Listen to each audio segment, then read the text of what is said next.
The latest update to the Oscar Pistorius story is that he did not know that he was shooting at his girlfriend. Now, he alleges that she was in the bathroom and that he thought that she was an intruder. Therefore, he shot through the door. And he shot 4 times. 3 of the bullets struck her, and then obviously she died as a result of those gun wounds.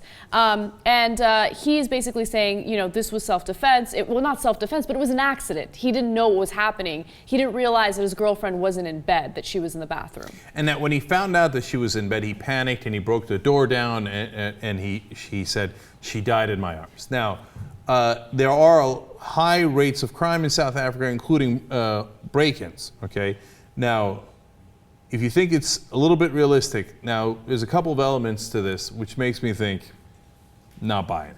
To me, though, I was looking for, because, you know, he's not going to say he shot through the door if he didn't shoot through the door, because there's going to be obvious ballistic evidence, right? So I believe that part of it. And so to me, the critical part of the story is, was it an outside door, or was it an internal door? And when you find out that she had locked the bathroom from the inside, not buying his defense at all. Okay. So there are another few things that work against him. Now, according to reports, there are neighbors who said that there was some sort of altercation between them. They heard yelling or something prior to the gunshots. So that is obviously working against him. And even though this has absolutely nothing to do with this case, back in 2009, he was charged with assaulting a woman for allegedly slamming a door on her. Later, the charges were dropped.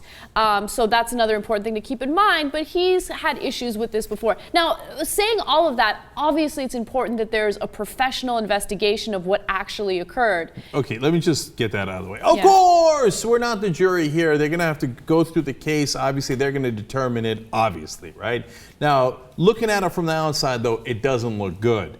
My immediate reaction is, you're telling me you accidentally thought a burglar had locked himself in your bathroom? You didn't bother checking to see where your girlfriend was, and you just started shooting away, and then realized later, oh, oopsie doopsie, oh, where is my girlfriend? Oh, I just shot her.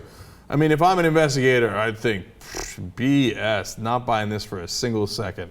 The one thing that I don't think is too sketchy is, I mean, like you thought that it was strange that she locked the bathroom door. I lock the bathroom door all the time, like even if I'm just in my house with my family or whatever. No, that's fine. Yeah. Except your boyfriend doesn't normally shoot through that door. Right. I see Okay. See, when the guy is shooting through the door, that means she wasn't opening the door. That means she was afraid of him. I see. Okay. Okay. That's why. Now, again, obviously, you go to court and you figure it out to see if where the evidence, matches up. But right now, it doesn't look good because. After yelling and screaming and the girlfriend's in the bathroom, you shoot through the door, and then you tell me, oh yeah, oopsie doopsie, I thought it was a burglar.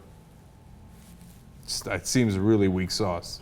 You know, until recently, and by recently I mean until about 1994, South Africa had pretty lax laws when it came to shooting people. And what I mean by that is, it was very easy to say that you shot someone in self-defense. So for instance, if someone has robbed you, and they rob you at gunpoint, they take your money or whatever it is, and then they try to run away from you, if you shoot them as they're running away from you, that used to be acceptable prior to 1994. But of course the laws changed in South Africa, so they became much stricter.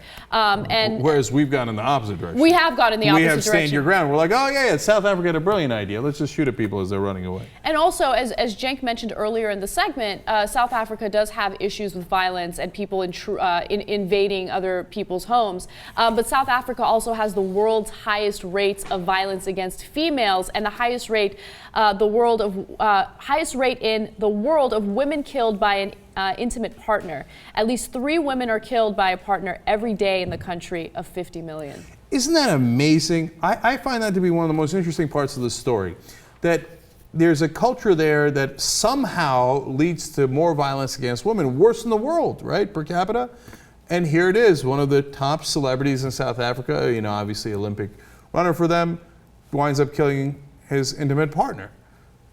It's how culture permeates through society is fascinating, right?